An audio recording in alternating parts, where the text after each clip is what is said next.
সনাতন ধর্মীদের একটা সবচেয়ে বড় উৎসব কিন্তু চলছে।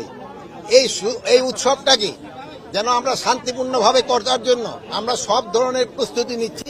বাট একটা মহল যারা চাচ্ছে যে এই উৎসবটা যেন ভালোভাবে এবং ধর্মীয় উদ্দীপনার সাথে এবং উৎসব মুখরভাবে হইতে না পারে, এই জন্য একটা মহল কিন্তু চেষ্টা করতেছে।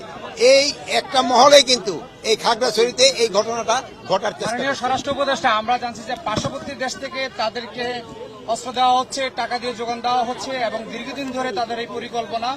আমরা দেখেছি সেখানে একজন বক্তব্য দিয়েছে এটাকে ভারতের যেন একটা রাষ্ট্র হিসাবে বা একটা প্রদেশ হিসাবে যেন নিয়ে যাওয়া হয়। সে বিষয়ে আপনারা কি ধরনের পদক্ষেপ নিচ্ছেন? আর সেখানে একটা ঘটনা ঘটেছে, 3 জন নিহত হয়েছে, আইন শৃঙ্খলা বাহিনীর সদস্য আহত হয়েছে। এই বিষয়ে আপনাদের পরিকল্পনাটাকে এই পরিকল্পনা আপনি ভাই যে প্রশ্নটা করলেন, ভাই কিন্তু একটা সত্যি প্রশ্ন করছেন। আপনি দাঁড়ায় যান, এই যে প্রশ্নটা করছেন, আরে ভাই যে প্রশ্নটা করছেন, আবার আপনি প্রশ্নটা একটুখানি বলেন, ওনারা তো শুনে।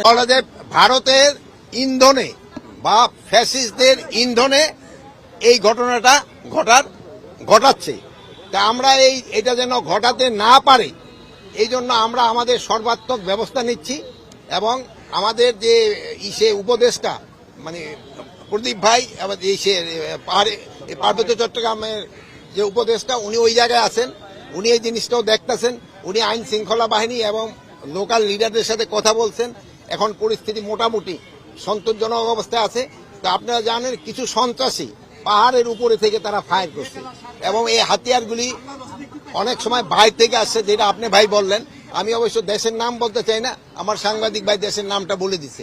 তা আপনারা এটা যেন প্রতিহত করতে হলে আপনাদের সবাই আমাদের সাহায্য এবং সহযোগিতা দরকার হবে। আপনারা সবাই আপনার সাহায্য সহযোগিতা করবেন। আরেকটা জিনিস হলো, আপনারা সবচেয়ে বলবেন যে গতকাল থেকে কিন্তু আমাদের একটা বড় ধর্মীয় উৎসব শুরু হয়ে গেছে। এই উৎসবের সময় যেন কেউ কোনো ধরনের বিশৃঙ্খলা সৃষ্টি না করে, রাস্তাঘাট যেন বন্ধ না করে এবং এই পূজাটা যেন নির্বিঘ্নভাবে উদযাপন করতে পারে, এই ধরনের সবাইকে আমি বলবো সাহায্য সহযোগিতা।